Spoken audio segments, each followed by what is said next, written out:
নমস্কাৰ এই মুহূৰ্তত আহি পৰিছে সন্ধিয়াৰ কেইবাটাও গুৰুত্বপূৰ্ণ খবৰ। আজি হৈছে 9 জুন। আজি 10 বজাত তালিকাত আহিলে নাই আপোনাৰ নাম? কিয়নো চৰকাৰে গোটৰ নতুন তালিকা প্ৰকাশ কৰিছে।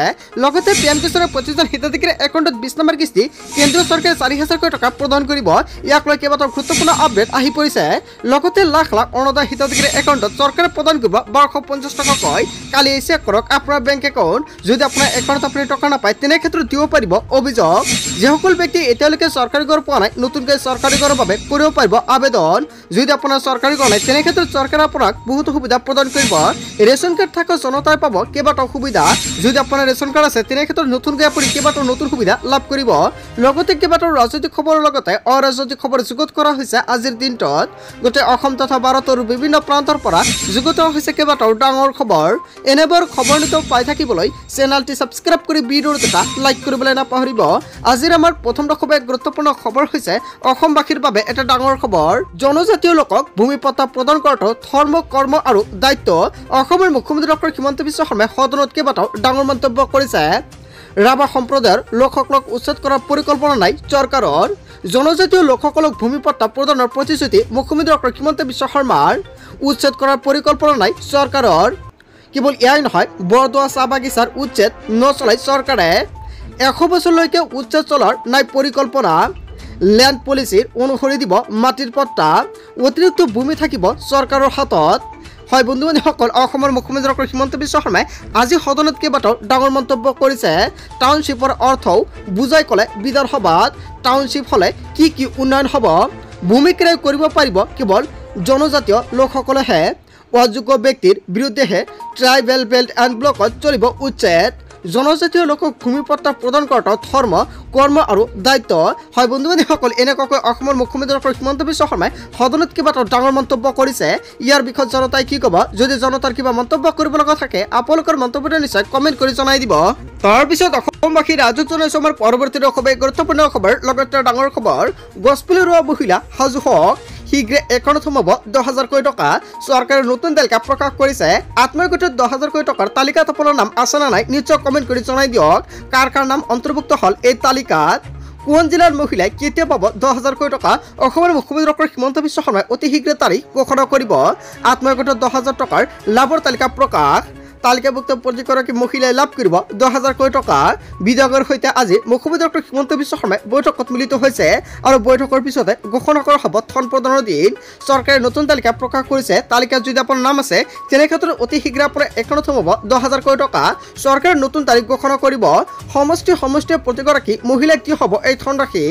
1,450 কোটি টকাৰ অনুমোদন ৰাজ্যৰ লাখপতি বাইদেউৰ বাবে। গছপুলি ৰোৱা মহিলাসকল সাজু হওক, কিয়নো আপোনাৰ একাউণ্টত চৰকাৰে প্ৰদান 10,000 টকা। যদি আপোনাৰ একাউণ্টটো আপডেট কৰিবলগীয়া আছে অতি শীঘ্ৰে আপডেট কৰি ৰাখক। আৰু আপোনাৰ তালিকাত নাম আছে নাই নিশ্চয় কমেণ্ট কৰি জনাই দিব। যদি তালিকাত নাম নাই আপোনাৰ একাউণ্টত কিন্তু টকা আপুনি নাপাব। তাৰপিছত অসমবাসী ৰাজক জনাইছোঁ আমাৰ পৰৱৰ্তী দশমে গুৰুত্বপূৰ্ণ খবৰ। লগতে ডাঙৰ খবৰ, অহা 12 মাহৰ ভিতৰত NRCৰ কাম সম্পূৰ্ণ হোৱাৰ সম্ভাৱনা। বহু লোকে NRCত ভুৱাকৈ নিজৰ নাম অন্তৰ্ভুক্ত কৰিছে বুলি মন্তব্য কৰিছে অসমৰ মুখ্যমন্ত্ৰী ডক্টৰ হিমন্ত বিশ্ব শৰ্মাই সদনত। অসমৰ NRCৰ পুনৰীক্ষণৰ দাবী কৰা হৈছে। ভাৰত চৰকাৰৰ সৈতে আলোচনা। অসম চৰকাৰৰ 20% সীমান্ত অঞ্চলত আৰু 10% অন্যান্য স্থানত NRCৰ পুনৰীক্ষণৰ প্ৰয়োজন। ভেৰিফিকেশ্যন সম্পন্ন হ'লে দূৰ হ'ব ৰাজ্যৰ সন্দেহ। আচুকে ধৰি অসমৰ অন্যান্য দল সংগঠনেও বিচাৰিছে ভেৰিফিকেশ্যন।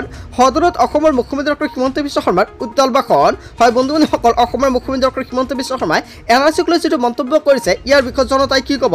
জনতাৰ সুবিধা হ'ব নে নাই নিশ্চয় কমেণ্ট কৰি জনাই দিয়ক। তাৰপিছত অসমবাসী ৰাজক জনাইছোঁ আমাৰ পৰৱৰ্তী দশমে গুৰুত্বপূৰ্ণ খবৰ। লগতে ডাঙৰ খবৰ, কালি পুৱা 10 বজালৈকে লাখ লাখ মহিলাৰ একাউণ্টত চৰকাৰে প্ৰদান কৰিব 10,000 টকা। 10 তাৰিখে পুৱা 10 বজালৈকে ৰাজ্যৰ মহিলাসকলে লাভ কৰিব চৰকাৰৰ উপহাৰ। চৰকাৰে সকলো মহিলাক প্ৰদান কৰিব উপহাৰ। ৰেচন কাৰ্ড থাকিলে আপোনাৰ বাবে ভাল খবৰ। 10 বজালৈকে পৰীক্ষা কৰক আপোনাৰ বেংক একাউণ্ট। ৰাজ্যৰ লাখ লাখ লোকৰ একাউণ্টত জমা হ'ব 1250 টকাকৈ। আপুনিও সাজু হওক চৰকাৰৰ পৰা উপহাৰ ল'বলৈ। কোনে কোনে পাব চৰকাৰৰ এই উপহাৰ জানি লওক আজিয়েই। অৰুণোদয় আঁচনিৰ লাখ লাখ মহিলাৰ একাউণ্টত জমা হ'ব 1250 টকা। বৃদ্ধ পেঞ্চন আঁচনিৰ ধন লাভ কৰা হিতাধিকাৰীৰ একাউণ্টত সোমাব এই ধনৰাশি। কেৱল এয়াই নহয়, বিধৱা পেঞ্চন লাভ কৰা হিতাধিকাৰীৰ একাউণ্টত জমা হ'ব এই ধন। দিব্যাংগ শ্ৰেণীৰ ধন লাভ কৰা হিতাধিকাৰীৰ একাউণ্টত একেদিনাই লাভ কৰিব এই টকা। বেংক একাউণ্টত KYC আপডেট কৰা থোৱা মহিলাৰ একাউণ্টতে সোমাব এই টকা। যদি আপোনাৰ একাউণ্টত আপুনি KYC আপডেট কৰা নাই তেনে ক্ষেত্ৰত আপোনাৰ একাউণ্টত আপুনি টকা নাপাব।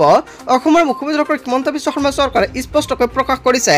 তাৰ পিছত অসমবাসী ৰাজক জনাইছে আমাৰ পৰৱৰ্তী খুবেই গুৰুত্বপূৰ্ণ খবৰ। লগত ডাঙৰ খবৰ, ৰক্ষা হ'ব জাতি মাটি বেটি বিতৰণ হ'ব বাংলাদেশী।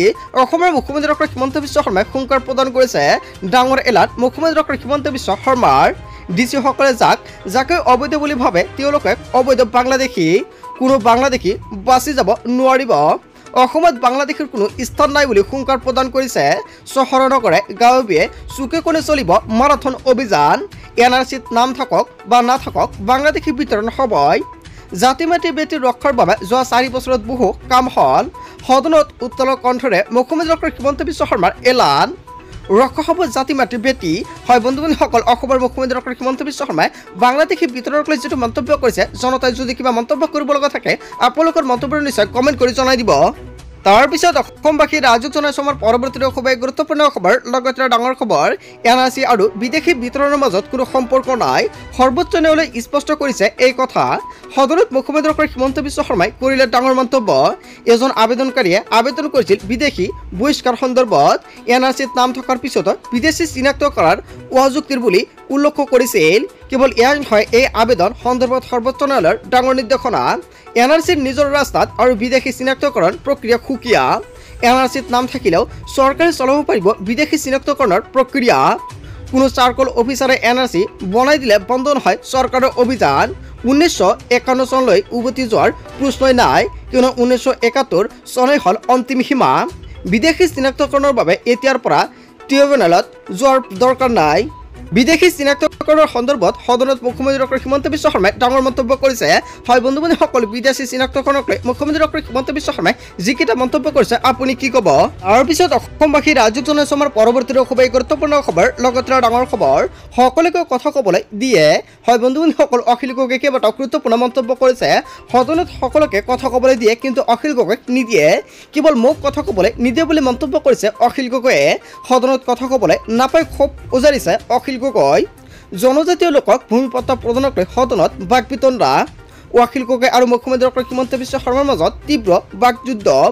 তৰ্ক বন্ধ কৰক, আপুনি মনে মনে বহি থাকক বুলি মন্তব্য কৰিছে অখিল গগৈ। সদনৰ মজিয়াত অখিল গগৈক থমক বিধানসভাৰ অধ্যক্ষই। হয় বন্ধু-বান্ধৱীসকল, এটা গুৰুত্বপূৰ্ণ খবৰ আহি পৰিছে। তাৰ পিছত অসমবাসী ৰাজক জনাইছে আমাৰ পৰৱৰ্তী খুবেই গুৰুত্বপূৰ্ণ খবৰ। লগত ডাঙৰ খবৰ, দেশৰ কৃষকৰ বাবে ভাল খবৰ আহি পৰিছে। শীঘ্ৰেই কৃষকৰ একাউণ্টত সোমাব 2000 কোটি টকা।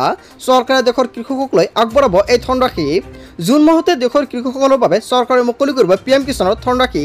PM কিষাণৰ 20 নম্বৰ কিস্তিৰ টকা কেতিয়া সোমাব আপোনাৰ একাউণ্টত বহুতেই অপেক্ষা কৰি আছে। দেশৰ প্ৰকৃত কৃষককহে প্ৰদান কৰা হ'ব PM কিষাণৰ ধন। হিতাধিকাৰীসকলে কৰিব লাগিব KYC আপডেট। PM কিষাণৰ চৰকাৰী ৱেবছাইটত কৰিব পাৰিব KYC। কৃষকৰ বাবে মুকলি কৰা হৈছে pmkisan.gov.in পৰ্টেল। কৃষকৰ বাধ্যতামূলক নথি আপডেট দি আপুনি কৰিব পাৰিব পঞ্জীয়ন। যদি আপুনি এতিয়ালৈকে আপলোড কৰা নাই অতি শীঘ্ৰে কৃষকৰ বাধ্যতামূলক নথিপত্ৰ আপলোড দি পঞ্জীয়ন নম্বৰ সন্নিৱিষ্ট কৰক। কেপচা কোড সন্নিৱিষ্ট কৰি সম্পূৰ্ণ কৰক KYCৰ কাম। কেৱল এয়াই নহয়, মোবাইলতে পৰীক্ষা কৰক আপোনাৰ নাম আছে নে নাই হিতাধিকাৰী তালিকাত। চৰকাৰে 20 নম্বৰ কিস্তিৰ নতুন তালিকা প্ৰকাশ কৰিছে। 4টা প্ৰক্ৰিয়াৰ মাজেৰে পৰীক্ষা কৰক আপোনাৰ নাম। www.pmkisan.gov.in পৰীক্ষা কৰিব পাৰিব নিজৰ নাম। ক্লিক কৰক হিতাধিকাৰী তালিকা অপশ্যনত। তাৰপিছতে ড্ৰপ ডাউন অপশ্যনত গৈ ৰাজ্য, জিলা, উপজিলা, ব্লক, গাঁৱৰ নাম সন্নিৱিষ্ট কৰক। লগে লগে প্ৰত্যক্ষ কৰিব পাৰিব হিতাধিকাৰী তালিকা। তালিকাত নাম থাকিলে আপোনাৰ একাউণ্টত চৰকাৰে প্ৰদান কৰিব PM কিষাণৰ 20 নম্বৰ কিস্তিৰ ধনৰাশি। কেতিয়া হ'ব এতিয়ালৈকে ডেটটো ফিক্স হোৱা নাই।